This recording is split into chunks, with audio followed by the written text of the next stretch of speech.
गुजरात में विधानसभा चुनाव से पहले कांग्रेस नेता हार्दिक पटेल बीजेपी में शामिल हो गए। हार्दिक पटेल के सारे बीजेपी की नजर पाटीदार समुदाय पर है। बीजेपी समाज को लुभाने के लिए हार्दिक पटेल पर बड़ा दांव खेल रही है। माना जा रहा है कि गुजरात में पाटीदार की आबादी 1.5 करोड़ के करीब है और लगभग 70 विधानसभा सीटों पर ये प्रभाव डालते हैं। अब सवाल ये उठ रहा है कि हार्दिक पटेल की वजह से बीजेपी को कितना फायदा होगा। माना जा रहा है कि हार्दिक पटेल के आने से सबसे बड़ा लाभ बीजेपी को सौराष्ट्र में मिलेगा, जहां पार्टी को मजबूती मिल सकती है। पिछले विधानसभा चुनाव की बात करें तो यहां पार्टी 27 सीटों में से सिर्फ 9 सीटों पर ही जीत दर्ज की थी। दक्षिण गुजरात में सूरत शहर के सभी 6 सीटों पर बीजेपी ने जीत दर्ज की थी। सूरत में हीरा उद्योग में काम करने वाले अधिकांश कामगार सौराष्ट्र के हैं और चुनाव में एक बड़ा वोट बैंक है।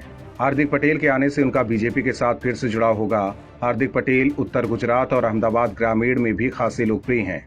इन स्थानों की कई सीटें ऐसी हैं जहां कांग्रेस मजबूत स्थिति में दिखती है, लेकिन हार्दिक पटेल के बीजेपी में आने के बाद अब इनका झुकाव बीजेपी की तरफ हो सकता है।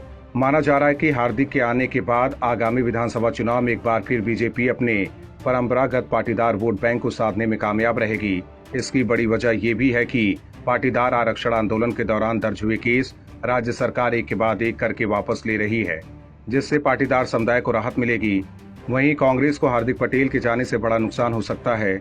2017 के विधानसभा चुनाव में कांग्रेस के साथ आया पाटीदार समुदाय का एक धड़ा हार्दिक के चले जाने से कांग्रेस से अलग हो सकता है। हालांकि हार्दिक के काट के तौर पर कांग्रेस नरेश पटेल पर दांव खेलना चाहती थी, लेकिन राजनीतिक दबाव के चलते अब नहीं लग रहा है कि नरेश पटेल भी कांग्रेस में शामिल होंगे। और भी वीडियोस देखने के लिए चैनल को सब्सक्राइब करें और बेल आइकन को दबाएं।